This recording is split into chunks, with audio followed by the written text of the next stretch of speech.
দুধের স্বাদ ঘোলে মেটাচ্ছে ভারত। সামরিক অভিযান চালাতে না পেরে পাকিস্তানের বিরুদ্ধে বিভিন্ন পদক্ষেপ নিচ্ছে দেশটি। দুই দেশের চলমান এই উত্তেজনায় এবার বলি হয়েছে ব্যবসা বাণিজ্য।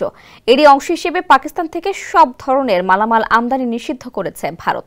জাতীয় নিরাপত্তা এবং জননীতির স্বার্থে এই সিদ্ধান্ত নেওয়া হয়েছে বলে জানিয়েছে ভারত সরকার। সরকারি সিদ্ধান্ত অনুযায়ী পাকিস্তান থেকে প্রত্যক্ষ বা পরোক্ষ সব ধরনের আমদানি নিষিদ্ধ করা হয়েছে। এছাড়া ভারতের বন্দরে পাকিস্তানি কোনো জাহাজ ভিড়তে পারবে না। পেহেলগাম হামলার পর ভারত ও পাকিস্তানের মধ্যে একমাত্র বাণিজ্য পথ ওয়াঘা আটারি ক্রসিং বন্ধ করে দেওয়া হয়েছিল। তবে এরপরও পাকিস্তান থেকে পরোক্ষ আমদানি চালু ছিল। ওয়ালটন আবারও মিলিয়নিয়ার অফারে ওয়ালটন ফ্রিজ কিনে আপনিও হয়ে যেতে পারেন মিলিয়নিয়ার। ভারতের বাণিজ্য মন্ত্রণালয় জানিয়েছে, পাকিস্তান থেকে উৎপন্ন বা রপ্তানিকৃত সব পণ্যের সরাসরি বা পরোক্ষ আমদানি বা ট্রানজিট তা মুক্তভাবে আমদানিযোগ্য হোক বা অন্যথায় অনুমোদিত হোক, জাতীয় নিরাপত্তা এবং জননীতির স্বার্থে অবিলম্বে নিষিদ্ধ করা হলো। যতক্ষণ না পরবর্তী নির্দেশ দেওয়া হয় তা কার্যকর থাকবে।